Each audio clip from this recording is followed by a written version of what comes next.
guys, welcome back to my channel. My name is Alana, and in today's video is part 3 of the 3-part series talking with Super Mario, Royal Caribbean's resident permanent cruiser on their cruise ships.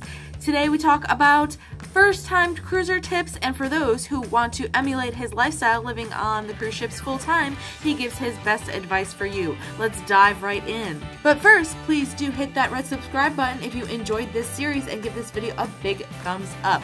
Thank you so much for watching, guys. What I'd love to know is, with all of your knowledge that you have, what would be some tips that you have for first-time cruisers? What should they look forward to if they could pick your brain? Okay, well, I would always say the following. First-time cruisers, you should go on a short cruise. Okay.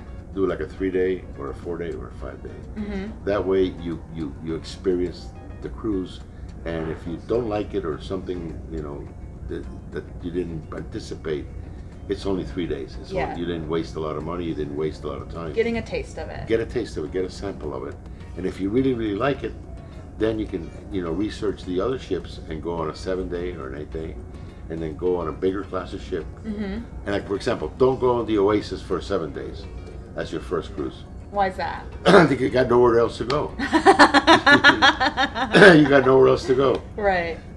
So try a smaller ship like an Empress or a Majesty or a Vision class for your first cruise, and do a 4 or 5-day cruise. And then you can graduate up.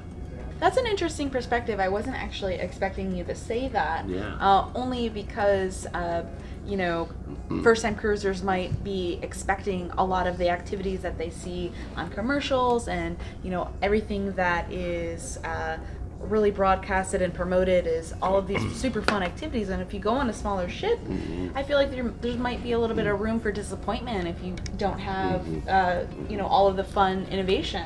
No, and you're right. If you have really researched the promotions and the amenities and the things that they offer on the big ships, and you really, really like what you see, right? Yes, by all means, go for it. But for the first-time cruiser who doesn't know anything, doesn't know what to expect, hasn't researched, hasn't done a lot of homework, and you're going in cold turkey, then you should probably do a short 3 or 4-day cruise. Right, okay. And get a taste of it. And that'll open up your mind to explore on the internet what's out there for the other ships. And then the next one you would do an Oasis Allure or something like that. The other thing I would recommend is, not so much for the first-time cruiser, but for the, let's say, the second time or third time or more cruiser, is don't wait to get to the ship to plan your cruise. Don't wait. Plan before you get to the cruise.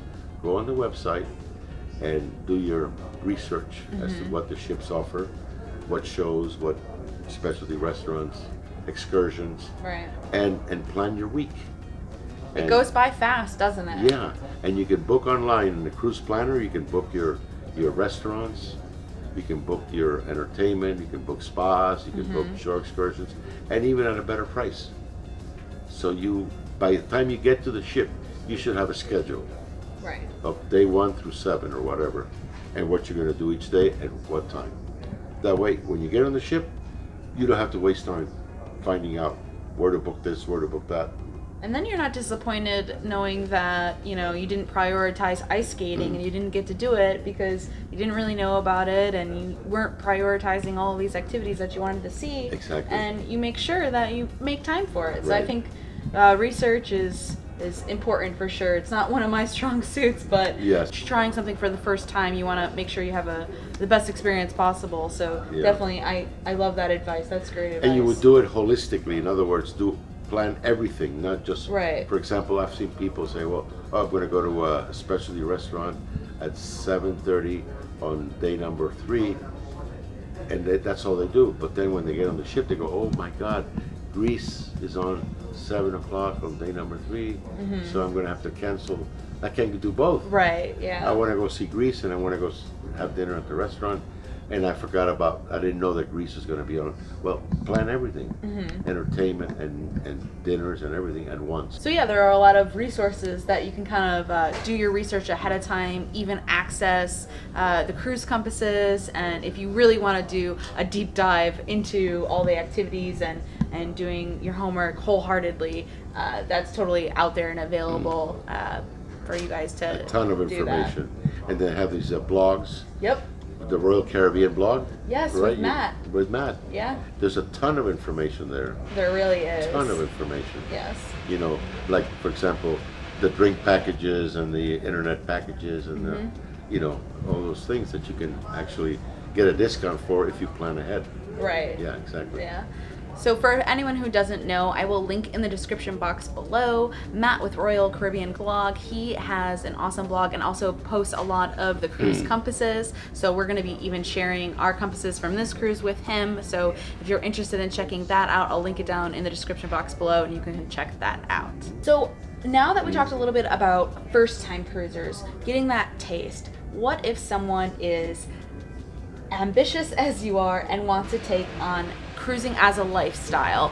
What would be your advice for someone who wants to live on the cruise ships and take the plunge to do this? Well, that's a major undertaking. In the cruising industry today, I know there's 3 people in the world that live full-time on a cruise ship. I'm one of them, and there's 2 other crazy ones. Aside from me, there's a lady that cruises full-time on Crystal. Her husband passed away. She sold her house in Fort Lauderdale. She's 87 years old, and so she's living the rest of her life on Crystal. And then there's another gentleman that lives on, I think it's on Holland America, also full time, and he's up there in age, 90 years old, something like that. Okay, I'm still young compared to them, so because I started early in life. Yeah. So you can see there's very few people that are able or are willing to live on a cruise ship as an alternative lifestyle. But if you're going to take the plunge, what you got to do is do it in stages. Right. Don't just do it boom all at once. In other words, you say you want to do it, but then start testing the market. In other words, do a little bit of what I did maybe, do some sampling. Do your homework. Do some sampling, see which communities you like the best, which cruise line you like the best. Right. Which one fits your cruising style. Okay. Discover what your cruising style is, because everybody has a different cruising style. And then learn about the product and then match your cruising style with the product. And that you get a good match, and then that gives you the decision of which cruise line you want to go to. But you have to discover it first. Right. You don't discover that by just reading the blog, or you have to experience it, right? So once you do that, then you may say, okay, now I'll pick, let's say, Royal Caribbean. So now I'm going to start doing 3 months. So I'm going to book January, February, March on Independence, for example. And you go, oh, wait a minute, Independence has 4 or 5 day cruises. Maybe that doesn't work very well. Let's try the you know, the Adventure that has 8 days and 6 days.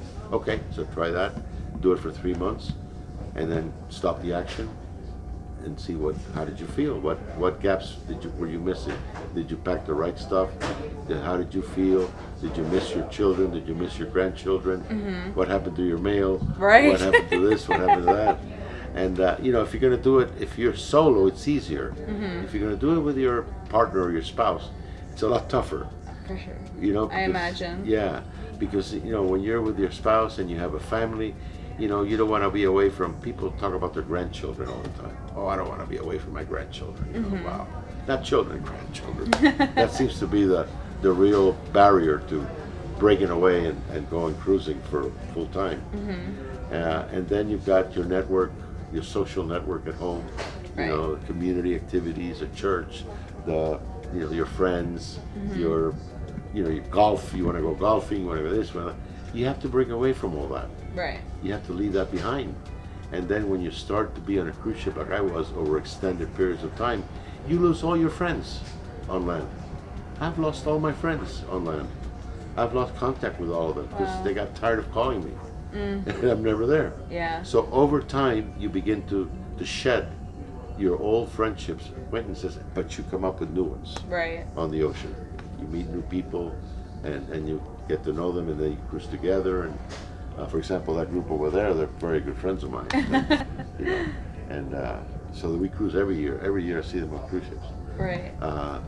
So that's another thing you have to worry about. You're going to destroy your old life and create a new life. Right. And you sort of have to think that through a little bit. Do you think that living on a cruise ship will increase in popularity over the years now that, you know, it's been very knowledgeable that this is obtainable of a lifestyle, and that people become more and more aware that, hey, this is possible. Do you think it'll ever really become a fad that, you know, there won't just be a handful of you who live on the cruise ship full time? For sure, absolutely. And if you look at some of the new ships that are being built right now, there's 2 condominium ships that are being built. One by Crystal and one by I forget which other line. They're coming up with these new condominium type ships. You know, floating making it really attainable and attractive for those who want to do this as a lifestyle. Want to live full time. Right. So yeah, it's going to catch on more and more, and as more ships come out, and yeah, it's gonna happen. And then the baby boom generation, my generation, which is 70 million people, some of us are going to want to start doing that. Right. Absolutely, yeah. And then you're going to have to worry about the things that we talked about before: your medical care, your family, your home. What are you going to do with your home? Right. What are you going to do with your car? You know, you got to start worrying about those things. Yeah. But people will eventually figure it out and start doing it, or maybe in stages. There you go. I'm going to cruise 3 months, then I'm going to increase it to 6, then I'm going to go to 9, and then if it works out, you know, then I'll keep going. I love that. Yeah. That is some really great advice. Thank you so much for picking your brain and sharing your experiences and the advice. It's really fascinating to know your experiences and sharing it with everyone who comes up to you. I know everyone is just so curious every time. I've seen you answer so many questions on this cruise and the previous cruise that we've shared with you. It's a fascinating life that you live, and we really appreciate you spending the time and answering our questions and getting to know you further. Super Mario, it has been such a pleasure. Thank you so much for this. I can't wait to share it with you all here at home, and I know that Super Mario is just a fascinating person, so thank you again. You're welcome. I think you hit the main points, and I think it's going to be very productive to people to watch this and learn something from it. Yes. Well, thank you guys so much for tuning in. If you enjoyed this video, make sure you give it a big thumbs up, a Super Mario thumbs up, and so subscribe for more. Hit that red button, and if you want to hit the notification bell so you can learn more about cruising and this awesome lifestyle. Thank you so much for joining with us. Until next time. Bye, guys. Ciao for now. Ciao for now. Well, that does it for our 3-part series getting to know Royal Caribbean's permanent resident on the cruise ships. I hope you enjoyed this series. If you did, please do give it a big thumbs up. Let me know in the comments which segment was your favorite part and any fun facts or questions you may have for Super Mario. Thanks so much for watching, guys. Until next time.